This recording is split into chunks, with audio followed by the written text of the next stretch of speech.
तो पिछले पार्ट में हमने देखा था कि लिउलिंग अपने फादर एम्परर के बर्थडे सेलिब्रेशन में गया था, जहां उसके बड़े भाई फर्स्ट प्रिंस के ऊपर राजा के होने वाले बच्चे पर नुकसान पहुंचाने का इल्जाम लगता है। लिउलिंग जैसे तैसे अपने बड़े भाई को इस इल्जाम से बचा तो लेता है, पर वो उसे इस पनिशमेंट से नहीं बचा पाता। जिसके बाद वो आधी रात को रॉयल फार्मेसी में चुपचाप घुस जाता है, ताकि वो अपनी नैनी के लिए दवाइयाँ चुरा सके। और वो जैसे ही वहाँ से निकलने वाला होता है, किसी गार्ड को उसके वहाँ होने का एहसास हो जाता है, जिसके कारण यूलिंग को छुपना पड़ता है। और तभी उसे महल के ऊपर कुछ भागता हुआ दिखाई देता है, और जब वो ध्यान देता है तो ये वही उसके सालों पहले वाली फेरी थी, जिससे वो काफ़ी सालों पहले मिला था। तो इस एपिसोड की शुरुआत उसी सीन से होती है, जहां हम उस फेरी को भागते हुए देखते हैं, जो अपनी नन्ही सिस्टम जिसका नाम 19 होता है उससे कहती है कि कुछ खतरनाक हमारा पीछा कर रहा है। जिस पर 19 कहती है कि भले ही एक एल्यूजन की तरह दिख रहा हो, पर ये काफ़ी खतरनाक हो सकता है। और उससे भी बुरा, हमारी स्पिरिचुअल पावर खत्म होने वाली है। इस पर वो फेरी जिसका नाम याओजी होता है, वो कहती है कि मुझे किसी भी तरह से इस खतरनाक चीज़ को यहाँ से दूर ले जाने का रास्ता ढूंढना होगा। और वहीं हम लूलिंग को देखते हैं, जो कि अभी तक इस फेरी का पीछा कर रहा होता है। तभी उसे एक ब्रिज नज़र आता है, जिस पर जाने के बाद वो फेरी से मिल सकता था, तो वो तुरंत ही उसकी तरफ बढ़ने लगता है। तभी हम याओजी को देखते हैं, जो कि अचानक से एक काफ़ी ऊंची जंप लगा देती है, और तभी उसके पीछे एक शैडो टाइगर अपीयर हो जाता है, जो कि अब तक इनविजिबल था, जो सीधे ही पूरी ताकत से याओजी के ऊपर हमला कर देता है। जिसे देखकर याओजी कहती है, शेर के बच्चे ज्यादा इतरा मत, तेरे सामने तेरी माँ खड़ी है। ये कहने के साथ ही वो तुरंत ही अपने डिवाइन ट्रांसफॉर्मेशन को शुरू कर देती है, जहां हम देखते हैं इससे उसका पूरा लुक चेंज होने लगता है, और अब वो एक आर्मर पहने वहां पर खड़ी थी, और सिस्टम 19 एक तलवार में बदलकर उसके हाथों में आ जाती है। और अब याओजी शैडो टाइगर के ऊपर हमला करने उसके पीछे भागने लगती है, जहां वो मॉन्स्टर तो अपनी जान बचाने के लिए वहां से पूरी ताकत से भाग रहा होता है, पर याओजी वो उसका पीछा इतनी आसानी से कहाँ छोड़ने वाली थी। वो उसके पीछे भागते हुए आ रही होती है,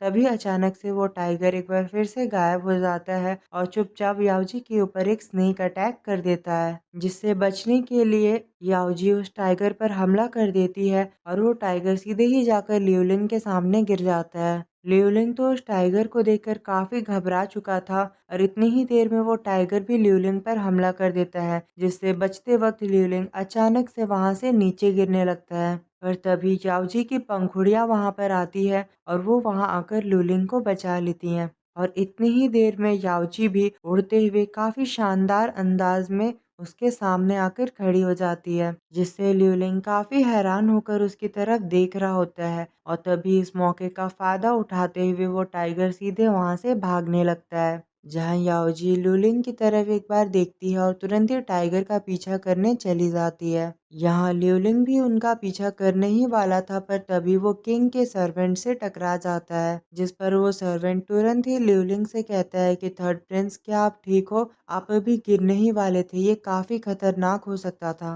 पर आखिर इतनी रात गए आप यहाँ क्या कर रहे हो? जिसके जवाब में लूलिंग कहता है कि मैं बस वापस ही जाने वाला था, पर मैं यहाँ भटक गया और अब मैं यहाँ से चलता हूँ। ये कहने के बाद लूलिंग वहाँ से जाने ही वाला था कि हम तभी देखते हैं वो सर्वेंट कुछ सोल्जर को कहता है कि उसका रास्ता रोको, और हम देखते हैं कि कुछ सर्वेंट लूलिंग का रास्ता रोक के वहाँ पर खड़े हो जाते हैं, जिस पर वो सर्वेंट कहना शुरू करता है कि आप एक प्रिंस हो, इस पूरे पैलेस में सबकी निगाहें आपके ऊपर है, तो इस तरह यूं चोरी छुप के रॉयल फार्मेसी में जाना आपको शोभा नहीं देता है। जिससे हमें पता चलता है कि इस सर्वेंट को पता चल चुका है कि लूलिंग ने वहाँ चोरी की है। तभी वो सर्वेंट कहता है कि आज महल में काफी कुछ हो चुका है, इसीलिए मैं आज बिना इन्वेस्टिगेशन के आपको यहाँ से जाने दे रहा हूँ। पर ध्यान रखिएगा, आगे से आपसे कोई ऐसी गलती ना हो, क्योंकि आखिरकार आप यहाँ के राजकुमार हैं। जिस पर लूलिंग कहता है कि मैं समझ गया, अब मैं यहाँ से चलता हूँ। ये कहने के बाद लूलिंग वहाँ से जाने ही वाला होता है कि वो सोल्जर एक बार फिर से उसका रास्ता रोक लेते हैं,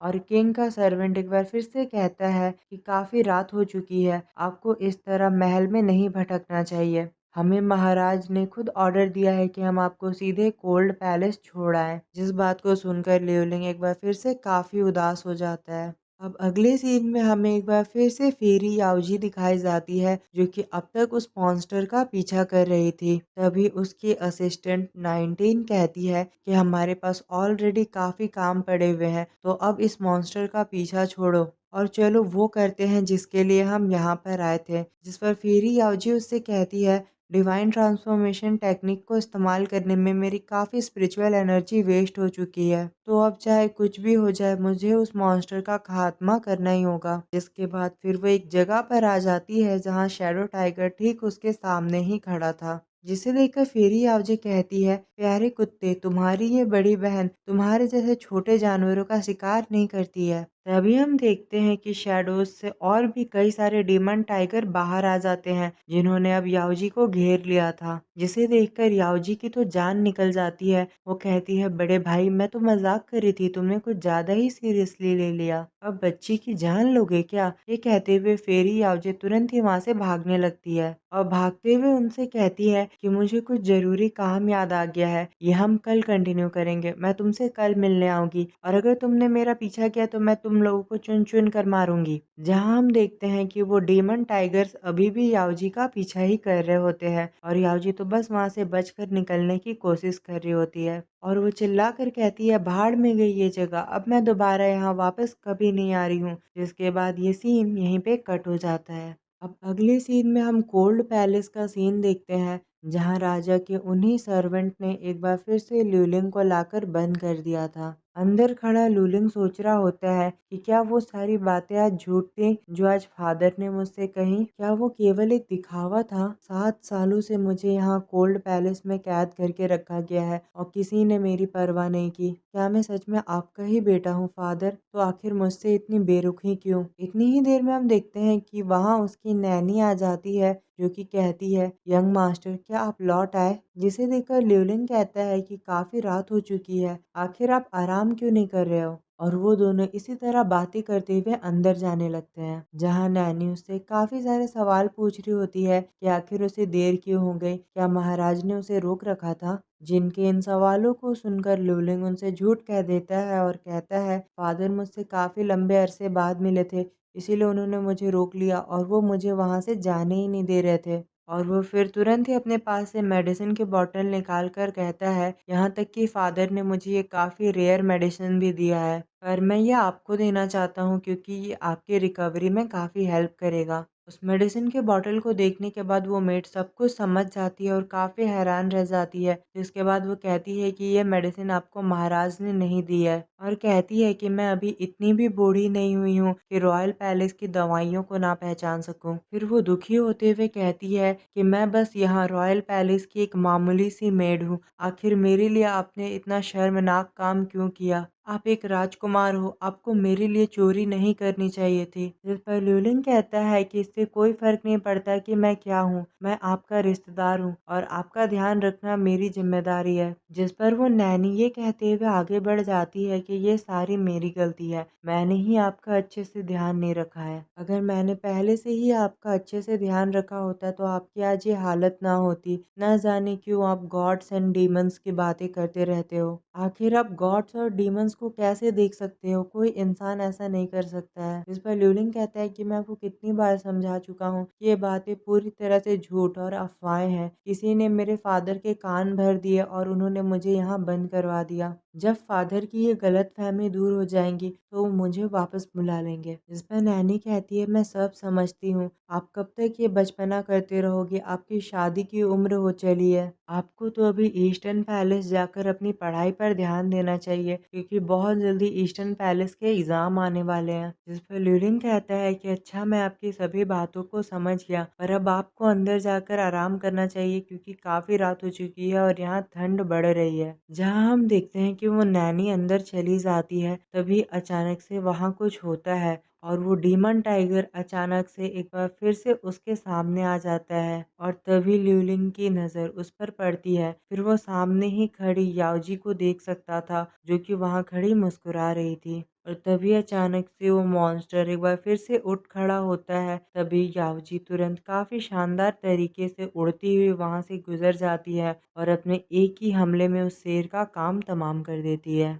और फिर तुरंत ही अपने नॉर्मल फॉर्म में आ जाती है और अपनी असिस्टेंट 19 से बातें करने लगती है। लूलिंग वहीं खड़ा हैरान होकर उसे ही देख रहा होता है और तभी वो असिस्टेंट 19 को देखकर उसका भी नाम पुकारता है। याओजी और 19 दोनों ही ये सुनकर काफी हैरान हो जाते हैं और तभी याओजी 19 से पूछती है कि कोई भी एनपीसी कैरेक्टर तो हमें नहीं देख सकता है ना, तो आखिर यहाँ क्या हो रहा है। जिस पर 19 उससे कहती है कि मुझे भी कुछ देर पहले लग रहा था कि ये लड़का हमें देख सकता है। जिस पर याओजी उससे कहती है 19 जाकर उसे चेक करो और सबसे पहले 19 आती है ताकि वो ल्यूलिंग को चेक कर सके। फिर तुरंत ही याओजी भी उसके सामने आ जाती है और वो दोनों ही मिलकर ल्यूलिंग को चेक करने लगते हैं कि क्या सच में ल्यूलिंग उन्हें देख सकता है। याओजी उसके सामने जाकर कहती है हैंडसम लड़के क्या तुम हमें देख सकते हो, जिसके जवाब में ल्यूलिंग उन्हें हाँ कहता है। इससे फेरी डर कर काफी हैरान हो जाती है और तुरंत ही पीछे हट जाती है और कहती है 19 आखिर ये लड़का हमें कैसे देख सकता है। जिस पर 19 कहती है कि मुझे लगता है सिस्टम में कोई एरर आ चुका है। जहां अब याओजी कहती है तो अब हमें क्या करना चाहिए, जिससे 19 को गुस्सा आ जाता है और वो कहती है ये तो तुम्हें पता होना चाहिए क्योंकि तुम एक रिसर्चर हो और तुम्हारी वजह से हम यहाँ पर आए हैं और अब हम यहाँ आकर फंस चुके हैं। जिस पे याओजी कहती है मुझे तो लगा था कि ये दुनिया एक वीडियो गेम की तरह होगी। जिस पर 19 कहती है कि ये कोई वीडियो गेम नहीं बल्कि एक लिविंग स्पेस है जहाँ रिसर्चर हिस्टोरिकल डाटा को मॉडर्न टेक्नोलॉजी से जोड़ते हैं और इस दुनिया को बनाते हैं। अभी तुम्हें जो कुछ भी नजर आ रहा है वो पास्ट की एक छवि है या यूं कह सकती हो कि ये सब अतीत का एक हिस्सा है और अभी हम जिस जगह पर खड़े हैं उसका नाम दाइगुओ किंगडम है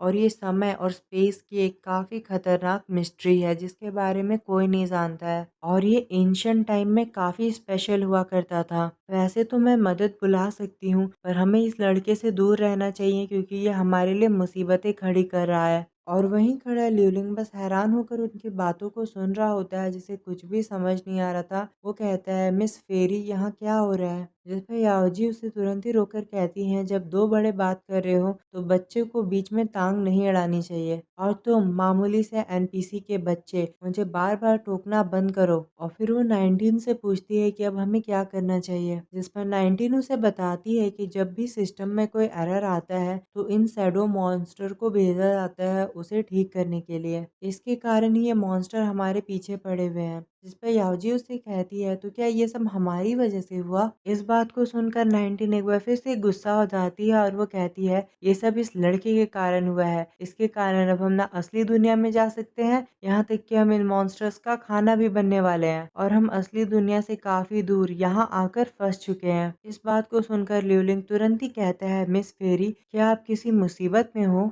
जिस पर याओजी तुरंत ही उसकी तरफ देखती है और उससे कहती है कि हाँ बिल्कुल और अपना मुंह बंद रखो। और तुरंत ही 19 से पूछती है तो हमें इस लड़के का क्या करना चाहिए। जिसमें 19 उसे बताती है कि प्रॉब्लम अगर फिक्स हो जाती है तो सब कुछ ठीक हो जाएगा वरना सिस्टम इस लड़की को प्रोडक्ट डिफेक्ट समझकर इसे डिलीट कर देगा। जहां ल्यूलिंग सोच रहा होता है कि क्या इन लोगों ने अभी अभी मुझे डिफेक्टिव प्रोडक्ट कहा है। तभी याओजी 19 को टीज करते हुए कहती है तो तुम मेरी कोई मदद नहीं कर सकती हो तो क्या मुझे तुम्हें भी रीसेट कर देना चाहिए। जहां 19 तुरंत ही पतली गली पकड़कर वहां से भाग जाती है और कहती है कि सबसे पहले हमें यहाँ पर एक बैरियर लगाना होगा और याओजी भी उसके पीछे भाग जाती है और वहीं खड़ा लूलिंग बस उन्हें पुकारता रह जाता है। अब अगले सीन में हम वहाँ याओजी और 19 को देखते हैं जो कि बैरियर लगाने की कोशिश कर रहे होते हैं। जहाँ कुछ मॉन्स्टर अभी भी उस बैरियर पर हमला करके उसे तोड़ने की कोशिश कर रहे होते हैं पर तभी वो बैरियर कंप्लीट हो जाता है और अब कोई भी मॉन्स्टर कुछ नहीं कर पाता है। फिर याओजी 19 से पूछती है कि क्या तुमने मदद के लिए मैसेज भेजा है असली दुनिया में। जिस पर 19 कहती है कि मैंने कोशिश तो की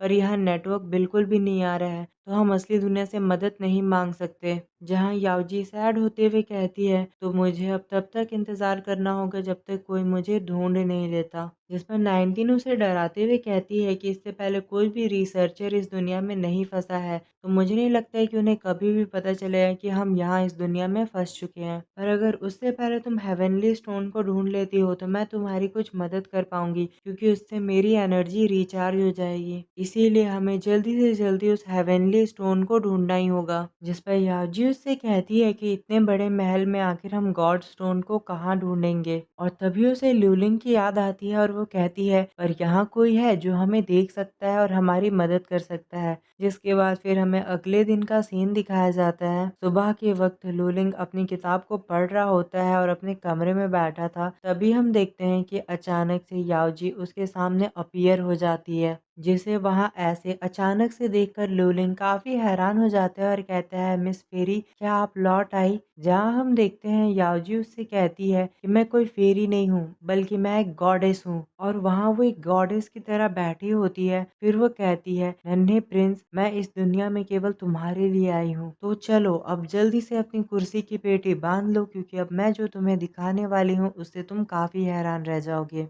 जिसके बाद फिर याओजी उसे कहानी बताना शुरू करती है कि कुछ सालों में ही यहाँ गॉड्स और डीमंस के बीच एक काफी बड़ी जंग होने वाली है जिसमें सब कुछ खत्म हो जाएगा। इस जगह में काफी सारे मॉन्स्टर फैल चुके हैं जो कि इंसानों को अपना सबसे बड़ा दुश्मन मानते हैं और उन्हें खत्म कर देना चाहते हैं। और उनके कारण ही तुम्हारी ये दुनिया खत्म होने वाली है, जिसके कारण ही मैं यहाँ पर आई हूँ क्योंकि अभी उम्मीद की एक किरण बाकी है। हम चाहें तो अभी इस दुनिया को बचा सकते हैं क्योंकि बहुत जल्दी एक ऐसा वॉरियर आने वाला है जो कि देवताओं और डीमंस के बीच हो रही इस जंग का रुख बदल कर रख देगा और होने वाली तबाही से इंसानों को प्रोटेक्ट करेगा, जो कि कोई और नहीं तुम हो। तुम ही हो वो जिसे गॉड्स ने चुना है। थर्ड प्रिंस तुम ही इस दुनिया की आखिरी उम्मीद हो। तुम्हारी किस्मत में ही इस दुनिया का एम्परर बनना लिखा है। उसकी इन बातों को सुनने के बाद भी ल्यूलिंग काफी ज्यादा कंफ्यूज नजर आ रहा होता है। उसकी इन बातों को सुनने के बाद भी ल्यूलिंग काफी कंफ्यूज नजर आ रहा होता है। जिस पर याओजी उससे पूछती है कि क्या तुम यहाँ से नहीं बाहर जाना चाहते, क्या तुम्हें हमेशा ही कोल्ड पैलेस में रहना है। जिस पर ल्यूलिंग कहता है कि आखिर मैं जाऊंगा कहाँ, मेरे पास यहाँ से जाने के लिए और कोई जगह नहीं है। मुझे लगता है मिस फेरी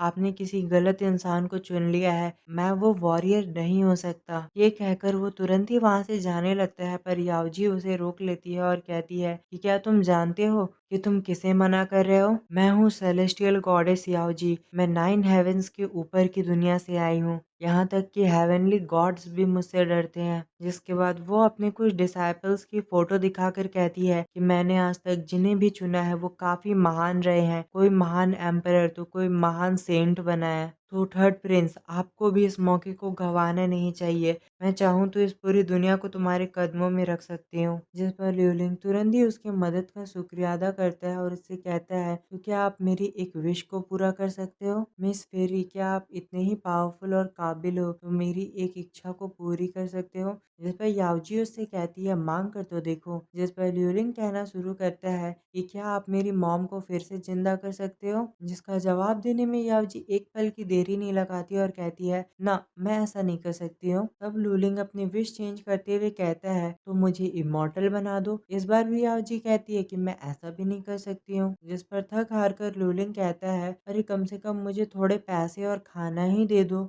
इस बात को सुनकर याओजी को शर्म आने लगती है और वो कहती है कि समझाना थोड़ा मुश्किल है पर मैं ऐसा नहीं कर सकती हूँ। और वो दोनों इसी तरह बात कर रहे होते हैं कि तभी वहां उन्हें नैनी के खांसने की आवाज आती है और ल्यूलिंग तुरंत ही बाहर जाकर अपनी नैनी को चेक करना चाहता था पर याओजी उसे रोक देती है। इस पर ल्यूलिंग कहता है कि अब आपको क्या हो गया। और तभी हम दरवाजे के बाहर का सीन देखते हैं। एक सर्वेंट चुपचाप खड़ा वहां ल्यूलिंग की बातों को सुन रहा होता है और जब वो अंदर झांक कर देखता है तो ल्यूलिंग अकेला खड़ा था और वो खुद से ही बातें कर रहा था क्योंकि ल्यूलिंग के अलावा कोई और याजी को नहीं देख सकता था। जिसके कारण उस सर्वेंट को लगता है कि इस समय थर्ड प्रिंस पूरी तरह से पागल हो चुके हैं। जिसके बाद वो सर्वेंट तुरंत ही वहां से भाग जाता है और इसी के साथ ये वीडियो यहीं पे खत्म हो जाती है। सो आई होप गाइस आपको ये वीडियो पसंद आई होगी। लाइक कमेंट एंड सब्सक्राइब करना मत भूलना। मिलते हैं अगली वीडियो के साथ। Good bye.